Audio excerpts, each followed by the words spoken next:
ಇಲ್ಲ ಅಧ್ಯಕ್ಷರೇ, ಸ್ವಲ್ಪ ಅಶೋಕ್ ಅವರ ಇದು ಕೇಳಿದ್ ಸ್ವಲ್ಪ ಅವರು ಏನು ಒಂದು ಪ್ರಸ್ತಾವನೆ ಮಾಡಿದ್ದಾರೆ, ಸ್ವಲ್ಪ ನಮ್ಮ ಇರಿಗೇಷನ್ ಅವರೆಲ್ಲ ಸ್ವಲ್ಪ ಕೇಳಬೇಕು. ಇರಿಗೇಷನ್ ಹಿರಿಯರು ಅವ್ರೇನು ಪ್ರಸ್ತಾವನೆ ಮಾಡಿದ್ದಾರೆ, ಮಂಡ್ಯ ಇರ್ಬೋದು, ಹಾಸನ ಇರ್ಬೋದು, ಬಾಗಲಕೋಟೆ ಇರ್ಬೋದು, ಬಿಜಾಪುರ ಇರ್ಬೋದು, ಗುಲ್ಬರ್ಗ ಎಲ್ಲ ನೀರಾವರಿ ಇರೋ ಕಡೆ ಇದೊಂದು ಬಹಳ ಮೇಜರ್ ಸಮಸ್ಯೆ. I fully agree with him. ಎಲ್ಲೂ ಟೇಲ್ ಎಂಡ್ಗೆ ನೀರು ಹೋಗ್ತಾ ಇಲ್ಲ. ಏನಾಗಿದೆ, ನೀರನ್ನ ಪಂಪ್ ಮಾಡಿಬಿಟ್ಟು ಲಿಫ್ಟ್ ಇರಿಗೇಷನ್ ಮಾಡಿ ನೀರು ಬಿಡ್ತಾ ಇದ್ದೀವಿ. 50% ಮೇಲೆ ನೀರು ಹೋಗ್ತಾ ಇಲ್ಲ. ಮೊನ್ನೆ ಕೂಡ ಇದ್ರ ಬಗ್ಗೆ ದೊಡ್ಡ ವ್ಯಾಪಕ ಚರ್ಚೆ ಮಾಡಿದ್ದೀನಿ. ಈಗ ನಾವು ಎತ್ತಿನೊಳೆ ಎಕ್ಸಾಂಪಲ್, ಎತ್ತಿನೊಳೆ ಮಾಡ್ತಾ ಇದ್ದೀವಿ. ಎತ್ತಿನೊಳೆ 25,000 ಕೋಟಿ ಈಗಾಗಲೇ ಖರ್ಚಾಗಿದೆ. ನನಗೆ ಭಯ ಆಗ್ತಾ ಇದೆ, ನಮ್ಮ ಶಾಸಕರುಗಳಿಗೂ ಭಯ ಆಗ್ತಾ ಇದೆ. ತುಮಕೂರು ನೀರು ಬಿಟ್ಟೋ ಸ್ಟೇಜಲ್ಲಿ ಇಲ್ಲ. ಈಗ ನಾವೇನಾರು ಅಲೋ ಮಾಡಿಬಿಟ್ರೆ ಇರೋದು ಪ್ರಾಜೆಕ್ಟ್ ಒಂದು 2 ತಿಂಗಳು ಮಾತ್ರ ನೀರು ತೆಗಿಯಕ್ಕೆ ಅವಕಾಶ. ಮಿಕ್ಕಿದೆಲ್ಲ ಈಗೆಲ್ಲ ಪಂಪ್ ಇದಕ್ಕೇನೆ ಕ್ಯಾನಲ್ಗಳಿಗೆಲ್ಲ ಬೋರ್ಗಳನ್ನ ಹಾಕ್ಬಿಡ್ತಾರೆ, ಸೈಫನ್ ಮಾಡ್ತಾರೆ, ನೀರು ಮೋಟ್ರ್ಗಳು ಹಾಕ್ಬಿಡ್ತಾರೆ, ತೆಗೆದು ಬಿಡ್ತಾರೆ. ಹಂಗೆ ಉತ್ತರ ಕರ್ನಾಟಕದಲ್ಲಿ ಆ ಭಾಗದಲ್ಲಿ ಏನಾಗಿದೆ, ಅದು ಆ ಪ್ರಾಜೆಕ್ಟ್ ಆಗಿದೆ. ಹೆಚ್ಚು ಕಮ್ಮಿ 90% ನೀರೆಲ್ಲ ಕಂಪ್ಲೀಟ್ ಅಲ್ಲಿ ಹೋಗೋಷ್ಟೊತ್ತಿಗೆ ಸೈಫನ್ ಮಾಡ್ತಾ ಇದ್ದಾರೆ. ಅದಕ್ಕೆ ಏನಾದ್ರು ಕ್ರಮ ಕೈಗೊಳಿಸಿ ಅಂತ ಹೇಳಿದ್ರೆ ಆಫೀಸರ್ ಏನು ಮಾಡೋಕ್ಕಾಗಲ್ಲ. ನಾವು ಲೋಕಲ್ ಲೀಡರ್ಸು, ಪಾಲಿಟಿಷಿಯನ್ಸು ನಾವು ಒಂದು ತೀರ್ಮಾನ ಮಾಡಬೇಕು. ಚಾನಲ್ ಮಾಡೋದು ಏನಕ್ಕೋಸ್ಕರ, ನೀರು ಕೆಳಗಡೆವರೆಗೂ ಟೈಲ್ ಎಂಡ್ವರೆಗೂ ನೀರು ಹರಿಬೇಕು. ಅದಕ್ಕೆ ನಾವು ನಮ್ಮ ಶಾಸಕರು, ನಾವು ನಮ್ಮ ರೈತರಿಗೆ ನಿಯಂತ್ರಣ ಮಾಡಬೇಕು. ತಾವು ಹೇಳೋದಾದ್ರೆ, ತಾವೆಲ್ಲ ಒಪ್ಪೋದಾದ್ರೆ ಇನ್ನೊಂದು ವಾರದಲ್ಲೇ I will bring a bill. ನಾನು ಇದನ್ನ ಎಕ್ಸಾಮಿನ್ ಮಾಡಿದ್ದೀನಿ, ಯಾವ ರೀತಿ ನಿಯಂತ್ರಣ ಮಾಡಬೇಕು, ಏನು ಮಾಡಬೇಕು ಅಂತ. ಆ ನೀರು ಟೈಲ್ ಎಂಡ್ ಅಲ್ಲ, 50% ನೀರು ಹೋಗ್ಲಿಲ್ಲ ಅಂತಂದ್ರೆ ನಾವು ಪ್ರಾಜೆಕ್ಟ್ ಮಾಡಿ ಏನ್ ಸುಖ. ಆಮೇಲೆ ನೀರನ್ನ ಲಿಫ್ಟ್ ಮಾಡ್ತಾ ಇದೀವಿ. ನಾವು ಲಿಫ್ಟ್ ಮಾಡಿಬಿಟ್ಟು ಯಾವುದೋ ತುಂಬುವಂತ ಯೋಜನೆಗೆ ನಾವು ಕಳಿಸ್ತಾ ಇದೀವಿ. ಅವನ್ ನಾವು ಲಿಫ್ಟ್ ಮಾಡಿ ಚಾನಲ್ಗೆ ಹಾಕಿದ್ರೆ ಇವ್ರು ಲಿಫ್ಟ್ ಮಾಡ್ಕೊಂಡು 10 ಕಿಲೋಮೀಟರ್ ತೆಗೆದುಕೊಂಡು ಹೋದ್ರೆ ಯಾವ ರೈತರಿಗೆ ಏನು ಅನುಕೂಲ ಆಗ್ತದೆ? ಸೊ ಅದಕ್ಕೆ ನಿಮ್ಮ ಇದನ್ನ ನಾವು ಗಮನಿಸ್ತಾ ಇದ್ದೀವಿ. ನೀವೇನು ಸಲಹೆ ಕೊಟ್ಟಿದ್ದೀರೋ ಅದನ್ನು ಕೂಡ ದಾಖಲೆ ಇಟ್ಕೊಂಡಿರ್ತೀನಿ. ಬೇರೆ ಕಡೆಯಿಂದ ನೀವು ಮಧ್ಯದಲ್ಲೇ ನೀವು ಭಾಗದಲ್ಲಿ ತೆಗೆದುಕೊಂಡು ಹೋಗಿ ಅಂತ ಹೇಳ್ತಾ ಇದ್ದೀರಿ. I will also look at it.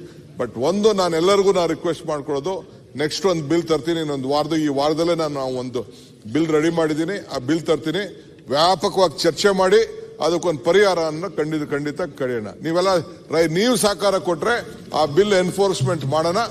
ಆಗ ಏನಾಗ್ತದೆ, ಯಾರು ಚಾನಲ್ ಒಳಗಡೆ ಮೋಟರ್ ಹಾಕೋದು ಮತ್ತೊಂದು ಮಾಡೋದು ಅದನ್ನೆಲ್ಲ ನಿಲ್ಲಿಸಿ ಅಟ್ಲೀಸ್ಟ್ ಏನು ಯೋಜನೆ ಮಾಡಬೇಕು ಅಂತ ಎಲ್ಲ ಒಂದಷ್ಟು ಕಡೆ ಅಲಾಟ್ಮೆಂಟ್ ಮಾಡಿರ್ತೀವಿ.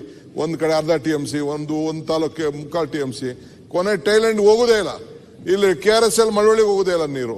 ತಿರ್ಗಾ ಇನ್ನೊಂದು ಕಡೆ ಹೋಗೋದೇ ಇಲ್ಲ. ಗದಗ್ ನಾನು ಹೋಗಿ ನೋಡಿದ್ದೀನಿ. ಗದಗ್ ಇನ್ನ ನೀರೇ ನೋಡಿಲ್ಲ ಅವರು. ಚಾನಲ್ ಮಾಡಿ 20 ವರ್ಷ ಆಗಿದೆ ಗದಗ್ ಜಿಲ್ಲೆಯಲ್ಲಿ. ಸೊ ಹಂಗೆಲ್ಲ ಆಗೋಂತ ಪರಿಸ್ಥಿತಿ ಬೇಡ. ಪ್ಲೀಸ್ CC ಪಾಟೀಲ್, ನಿಮ್ಮ ಏರಿಯಾಗೆ ಬಂದೆ ನಾನು ಒಂದಿನ. 15 ವರ್ಷದಿಂದ ದಯವಿಟ್ಟು ಆ ಬಿಲ್ ತೊಗೊಂಬರಿ ಸರ್. ದಯವಿಟ್ಟು ಆ ಬಿಲ್ ತೊಗೊಂಬರಿ. ನಮ್ಮ ಸಂಪೂರ್ಣ ಸಹಕಾರ ಇದೆ ಸರ್ ಅದಕ್ಕೆ.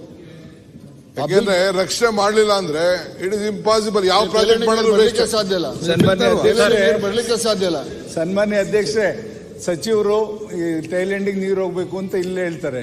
ಮತ್ತೆ ಇವರೇ ಮಧ್ಯದಿಂದ ನೀವು ಯೋಜನೆಗಳು ಮಾಡ್ತಿರಲ್ಲ, ಅದೆಷ್ಟು ಸೂಕ್ತ ಅಂತ ನಾನು ಕೇಳ್ತೇನೆ. ನಮ್ ತುಮಕೂರು ಹೇಮಾವತಿ ನೀರು ಯೋಜನೆ ಹೋಗ್ಬೇಕಾದ್ರೆ ನೀವೇ ಒಂದು ವೈಡನ್ ಮಾಡಿದಿರಿ ಕೆನಲ್ ನ ಇಲ್ಲಿಗೆ ಕುಣಗಲ್ವರೆಗೂ.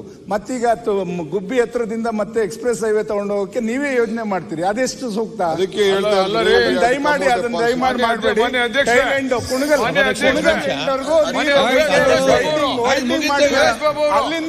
ಅಲ್ಲಿಂದ ಬೇಕಿದ್ರೆ ಇವರು ಎಕ್ಸ್ಪ್ರೆಸ್ ಹೈವೇ ಮಾಡ್ಕೊಳ್ಳಿ, ಏನಾದ್ರು ಮಾಡ್ಕೊಳ್ಳಿ. ಸರ್ಕಾರ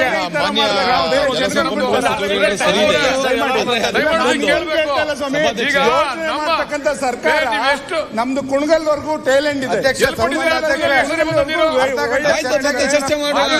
ಬಿಟ್ಟು ಅಲ್ಲಿಂದ ಎಕ್ಸ್ಪ್ರೆಸ್ ಸಮಸ್ಯೆ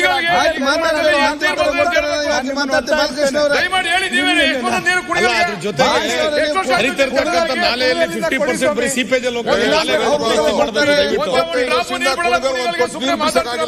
ಬಿಡಿ. ಈಗ ಅಲ್ಲಿಂದ ಬಿಡಿ, ಅಲ್ಲಿಂದ ಬೇಕಿದ್ರೆ ನೀವು ಮಾಗಡಿಗಾರ ತಗೊಂಡೋಗಿ, ಎಲ್ಲಿಗಾರ ತಗೊಂಡೋಗಿ, ಅಲ್ಲಿ ನೀವು ಟೈಲೆಂಡ್ ಎಲ್ಲಿವರೆಗೂ ಅಲ್ಲಿಂದ ನೀವು ತಗೊಂಡೋಗುವಂತ ಕೆಲಸ ಆಗ್ಬೇಕು ಅಂತ ನನ್ನ ಆಗ್ರಹ. ಸ್ವಾಮಿ ಸುರೇಶ್ ಬಾಬು ಅವರು, ಬಾಲಕೃಷ್ಣ ಸರಿ ಇದೆ. ನಮ್ದೊಂದು ಸಲಹೆ, ಮನೆ ಸಭಾಧ್ಯಕ್ಷರೇ, ಮಾನ್ಯ ಅಧ್ಯಕ್ಷರೇ, ಮಾನ್ಯ ಸಭಾಧ್ಯಕ್ಷರೇ, ಇದು ಕೊನೆ ಭಾಗದ ಏನು ಐಲ್ಯಾಂಡ್ ಎಲ್ಲೆಲ್ಲೇ ಇರಲಿ, ಸನ್ಮಾನ್ಯ- ಯಾವುದೇ ನಾಲೆ ಹೌದು ಮಾತಾಡ್ಬೇಕು, ಅವ್ರು ಮುಗಿಲಿ. ಅಧ್ಯಕ್ಷರೇ, ನಾಲೆಗಳು ಎಲ್ಲೇ ಇರಲಿ, ಆಯ್ತು, ಒಂದ್ ನಿಮಿಷ ಮಾತಾಡಿ. ಟೈಲೆಂಡ್ ಪ್ರಾಬ್ಲಮ್ ನ ಸಾಲ್ವ್ ಮಾಡೋದಕ್ಕೆ ಏನು ಇವತ್ತು ಉಪಮುಖ್ಯಮಂತ್ರಿಗಳು ತೀರ್ಮಾನ ಮಾಡೋದು, ತಮ್ಮ ಅರಿವಿನ ಮುಖಾಂತರ ಈ ಜವಾಬ್ದಾರಿಯನ್ನು ನಿರ್ವಹಿಸ್ತಾ ಇದ್ದಾರೆ. ಇದ್ರ ಬಗ್ಗೆ ಬೆಳಕು ಚೆಲ್ಲೋದಕ್ಕೆ ಒಂದು ಅರ್ಧ ಗಂಟೆಗೆ ಚರ್ಚೆಗೆ ಒಂದು ಕನ್ವರ್ಟ್ ಮಾಡಿದೆ ಅಧ್ಯಕ್ಷರೇ. ಆಯ್ತು, ಓಕೆ. ಈಗಾಗಲೇ ಜಮಖಂಡಿಯ ಶಾಸಕರು ಸಭಾಧ್ಯಕ್ಷರೇ, ಮಾನ್ಯ ಉಪಮುಖ್ಯಮಂತ್ರಿಗಳಿಗೆ ಮತ್ತು ನೀರಾವರಿ ಸಚಿವರಿಗೆ ಒಂದು ಅದೇ ಕ್ವಶನ್ ಅವರ್ ಚುಕ್ಕೆ ಗುರುತಿನ ಪ್ರಶ್ನೆಯನ್ನು ಎತ್ತಿ ಅವರು ಮಾತಾಡಿದ್ದಾರೆ. ಆ ಯೋಜನೆ ನನ್ನ ಕ್ಷೇತ್ರದಿಂದ ಪ್ರಾರಂಭ ಆಗುತ್ತೆ, ಅವರು ಟೇಲ್ ಎಂಡ್ಗೆ ಬರುತ್ತೆ. ಅವ್ರದ್ದು ಅಲ್ಲಿ ತುಂಗಳ ಮತ್ತು ಸಾವಳಿಗೆ ಅಂತ ಹೇಳಿ ಅವ್ರ ಕ್ಷೇತ್ರದಲ್ಲಿ 2 ಹಳ್ಳಿಗಳನ್ನು ಸೇರಿರ್ತಕ್ಕಂಥದ್ದು. ಅವರು ಕೇಳಿರ್ತಕ್ಕಂಥ ಪ್ರಶ್ನೆ ಸರಿ ಇದೆ, ಆದರೆ ಅವ್ರು ಕೇಳಿದ್ದೇನೆಂದ್ರೆ ಆ ಪಂಪ್ಸೆಟ್ಗಳನ್ನು ಕಿತ್ತು ಇನ್ನೊಂದು ಜಾಕಲ್ ಮಾಡಿ ಅಲ್ಲಿ ಪಂಪ್ಸೆಟ್ ಕಿತ್ತು ಹಾಕಬೇಕು ಅಂತ ಹೇಳ್ತಾ ಇದ್ದಾರೆ ಅವರು. ಅದು ಮಂತ್ರಿಗಳು ಬೇಕಾದ್ರೆ ಹೊಸ ಮಾಡ್ಬೇಕಂತ ಯೋಜನೆ ಹೇಳಿ. ಮಾಡ್ಕೊಳ್ಳಿ, ತಕರಾರಿಲ್ಲ. Okay. ಯಾಕಂತಂದ್ರೆ ಟೇಲ್ ಎಂಡ್ ನೀರ್ ಬರದೇ ಇರೋದ್ರಿಂದ ಅದನ್ನ ಪೂರ ಬಂದ್ ಮಾಡೋದು ಸರ್ತಕ್ಕಂತ ಸರಿಯಲ್ಲ. ಓಕೆ.